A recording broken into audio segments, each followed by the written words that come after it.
There is a frustrating situation that millions of people find themselves in. You work hard, you show up, you take on extra responsibilities, you stay late, you learn, you improve, and yet your salary barely moves. Maybe you've been doing the same job for years, watching other people get promoted while you're still wondering when your turn is coming. And eventually, a question starts creeping into your mind. What am I doing wrong? But here's the uncomfortable truth. Sometimes the problem isn't that you're not working hard enough. It may be that hard work alone isn't what the market rewards. And understanding that difference could completely change the way you approach your career. Welcome to the digital hustle. Let's start with something important. Working hard matters. Reliability matters. Showing up matters. Having a strong work ethic matters. But imagine two employees, both work extremely hard, both arrive on time, both stay late, both care about their jobs, but one employee has developed a skill that solves a problem very few people know how to solve. The other hasn't.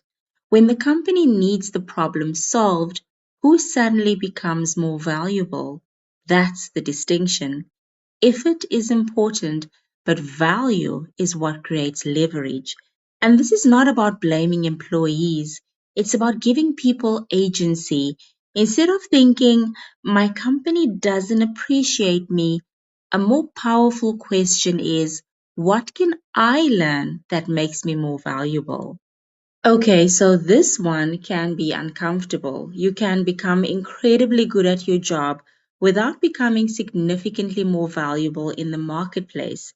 You might have 10 years of experience, but if those 10 years have essentially been the same year repeated 10 times, your experience hasn't necessarily increased your market value as much as you think. That's why someone with 3 years of experience can sometimes earn more than someone with 10. It's not always about how long you've been working, it's about what you've become capable of doing. So ask yourself, what problems can I solve now that I couldn't solve 3 years ago? What responsibilities could I take on that other people struggle with? What skills would make an employer think we really need someone who can do that?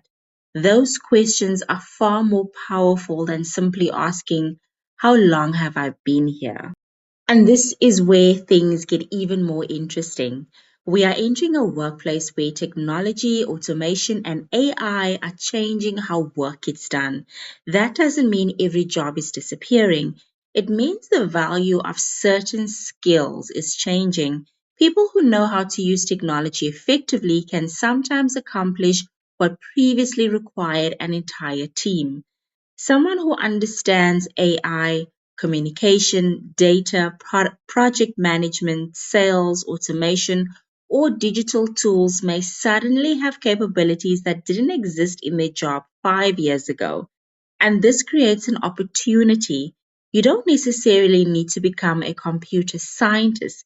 You don't need to learn everything. You need to identify which skills are becoming more valuable and start building them, because your career doesn't have to be limited to the job description that you were given.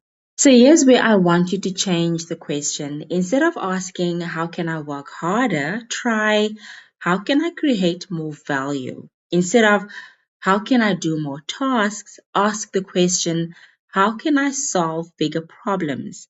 Instead of, how can I stay busy? Ask, what can I become exceptionally good at?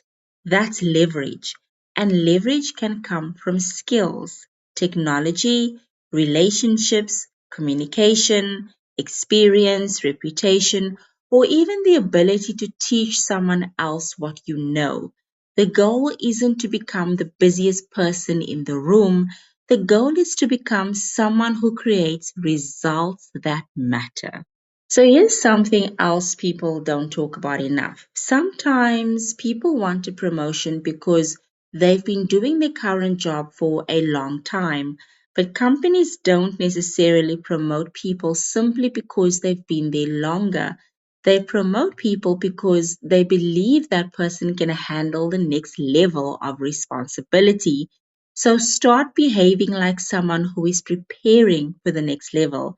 Learn the problems your manager is dealing with. Understand how your department makes money or even saves money. Become better at communicating. Document your achievements.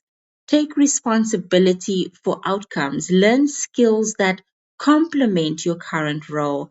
And when the opportunity comes, you aren't saying, oh, I've been here for 5 years, I deserve a promotion. No, no, no. You're saying, here's what I've accomplished. Here's what I've learned. Here's the additional value that I can bring. That is a completely different conversation. Now, let's be realistic. Sometimes you've done everything you reasonably can. You've developed new skills, you've taken on responsibility, you've produced the results, you've asked for opportunities, and there simply isn't much room for growth where you are. That doesn't mean you're a failure. It may simply mean that your current environment has reached its limit. And that's when your skills become important because the goal isn't to become permanently dependent on one employer recognizing your value. The goal is to build enough capability so that you have options. Options to negotiate, options to apply elsewhere, options to move into another field, options to freelance, options to start something of your own, options to eventually build another income stream. You don't necessarily need to leave tomorrow, but you do need to start preparing today. So before you go, here's today's digital takeaway. Don't just build a career, build options because your salary is only one measure of your economic value. Your skills, reputation, experience, and ability to create opportunities are assets too. And the more valuable those assets become, the more choices you have. So if you're frustrated because your salary hasn't changed, don't immediately ask, why won't they pay me more? Ask yourself, what could I become capable of that would make paying me more an obvious decision? And if your current environment still doesn't recognize that value, you'll be better prepared to find the one that does. If you're still trying to figure out where you fit in this changing digital economy, you're not behind. You're learning, you're building, and you're preparing. Because here at the Digital Hustle, we believe that nobody gets left behind. Some people are just getting on the boat, some are learning to navigate, and some are ready to steer. So wherever you are, keep moving forward. And remember, the future is not something that happens to you, it is something you prepare for. Learn, earn, grow, live your freedom, and I will see you in the next one.